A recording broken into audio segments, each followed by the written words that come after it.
You're not someone who would describe yourself as lonely. You have people, you stay in touch, you show up. But there's something you carry that you've never quite been able to hand to anyone else, something that sits just beneath every conversation, every gathering, every moment that should have felt like enough, but didn't. You've probably called it something else: tiredness, overthinking, just being in your head. It isn't any of those things. Social loneliness. You moved to a new city 6 months ago, or started a new job, or your friend group slowly dissolved after graduation. You have people you could text, acquaintances, co-workers, but no one you'd actually call. There's a difference between being around people and belonging to them. What's happening is that your brain is registering a deficit in your social network, not in depth, but in quantity and availability. Researchers call this social isolation, and it activates the same neural pathways as physical pain. Your anterior cingulate cortex, the region that processes hurt, lights up the same way it does when something physically wounds you. The painful part is that social loneliness often makes you withdraw further. You stop reaching out because it feels pointless. You tell yourself you're fine being alone, but your nervous system is quietly running a low-grade alarm the entire time. Social loneliness isn't shyness, and it isn't introversion. It's your brain sending a biological sign. That something necessary is missing, the same way hunger tells you that you need food. Emotional loneliness. You have friends, maybe a partner, people who check in, who show up, who mean well. And yet there's something you carry that you've never fully said out loud to any of them. Not because you can't find the words, but because you already know they won't quite understand. This is emotional loneliness. It's not about the number of people in your life. It's about the depth of being known. Your brain is wired for what psychologists call felt understanding, the experience of someone not just hearing you, but genuinely grasping what it's like to be you. When that's missing, the connections you do have start to feel like they exist at a slight distance, like talking through glass. You can be deeply loved and still feel this. That's the part no one warns you about. The people around you aren't failing you. You're just carrying something that hasn't found its match yet.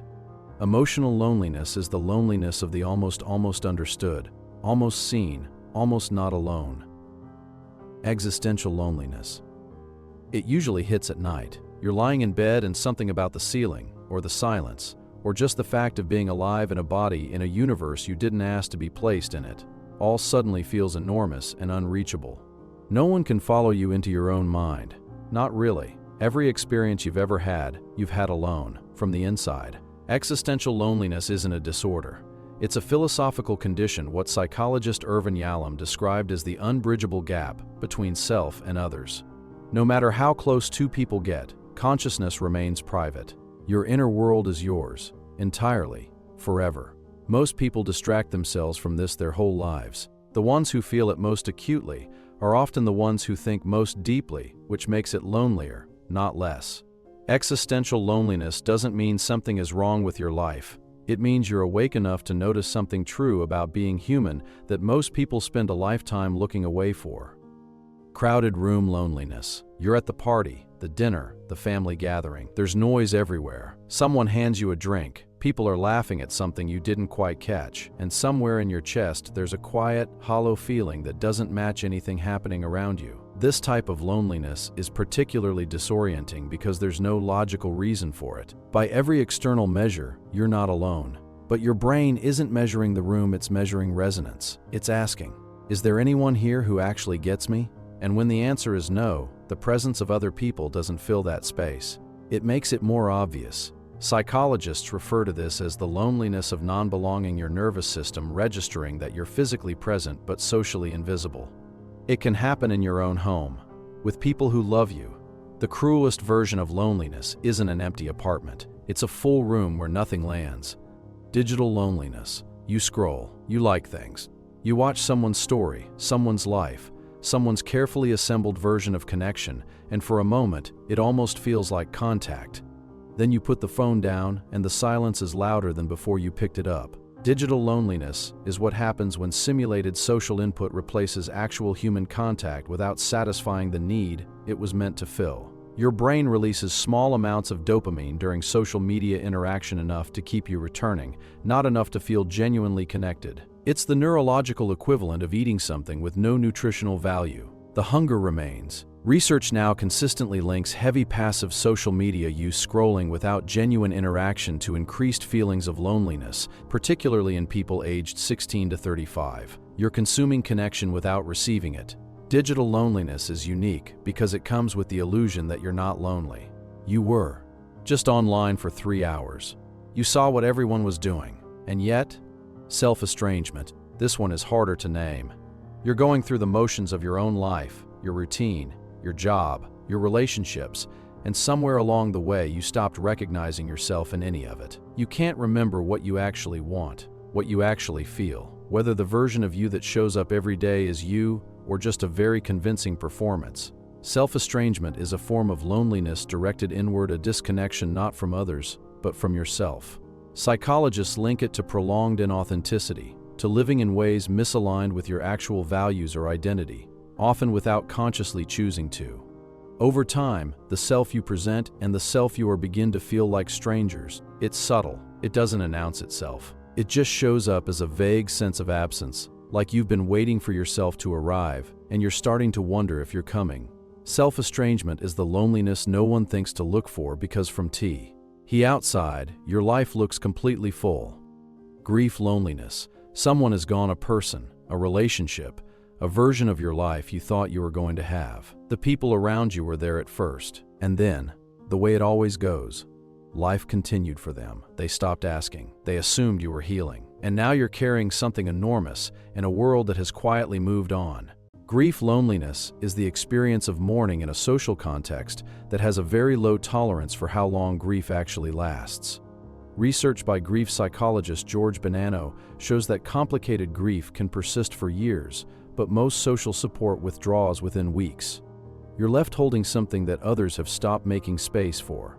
It changes the way you see everyone around you. You're aware, in a way you weren't before, that your loss is invisible, that you're speaking a language no one nearby currently speaks. Grief loneliness doesn't mean the people around you don't love you. It means loss creates a private country. Why? And the visa expires before you're ready to leave. Leader's loneliness. You're the one people come to, the responsible one, the capable one, the one who holds things together. And because of that, there's a direction this support only flows toward you, never from you. You've become the person everyone else leans on, which means there's almost no one left to lean on yourself. This loneliness is structural. When you occupy a caretaking or leadership role in a family, a workplace, a friend group, there's an implicit social contract that removes you from the category of people who are allowed to struggle openly. Your vulnerability becomes threatening to the people who depend on your stability. So you manage, you process alone, you smile when you're asked how you're doing because the honest answer would worry everyone. And worrying everyone is not a role you've been assigned. The loneliness of being needed is one of the quietest, because it comes disguised as purpose. Transitional loneliness. You're between versions of yourself. The old life doesn't fit anymore, the old friends, the old habits, the old way of thinking, but the new one hasn't fully arrived. You're in the middle, and the middle has no community. No one throws you a party for quietly outgrowing who you were. Transitional loneliness occurs during major identity shifts, leaving a religion, ending a long relationship, changing careers, moving through a mental health recovery. Your social world was often built around the person you used to be. As that person changes, the scaffolding around them can quietly collapse.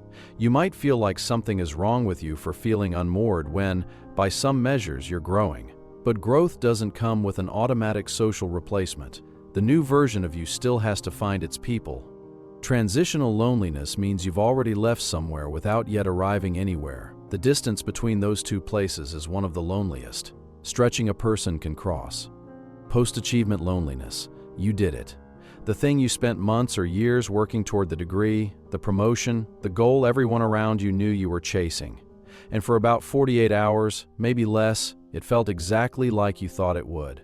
Then something strange happened. The noise stopped. The people who were texting you, checking in, rooting for you, they moved on to their own lives. And you were left standing in the silence of having arrived, wondering why it feels so empty here. This is post-achievement loneliness, and it is one of the least talked about versions of this experience. What happened is that your goal was doing two jobs simultaneously. It was giving you direction, and it was giving you connection. The chase created a shared social purpose. People rallied around your pursuit. Your identity had a gravitational pull that brought others close. When the pursuit ended, the gravity disappeared with it. Psychologists link this to the sudden collapse of what they call a shared goal scaffold, the invisible social structure that forms around people working towards something meaningful. The painful irony is that you feel this most acutely at the exact moment you were supposed to feel best. Everyone expects celebration. You feel a strange flatness you can't explain to anyone without sounding ungrateful. So you say you're great, you smile at the right moments, and underneath it, there's a specific kind of alone that comes from succeeding. Post-achievement loneliness isn't depression, and it isn't failure. It's what happens when your identity was so tied to the pursuit that the arrival left you without a self that people knew how to stand next to anymore. Every type of loneliness in this video comes from the same place, a gap between who you are and whether that self is truly, fully received by the world around you. Some of those gaps are external. Some are between you and the people closest to you. Some exist inside you, between the person you perform and the person you actually are. You didn't create any of this on purpose. Most of it was built slowly, quietly, across years of ordinary life. What changes when you name something is subtle. It doesn't close the gap, but it means you're no longer wandering around inside an experience you don't have words for, and there's a specific kind of loneliness that comes from that, too. The loneliness of not knowing what's wrong. Now you know what's wrong. What you do with that is yours entirely.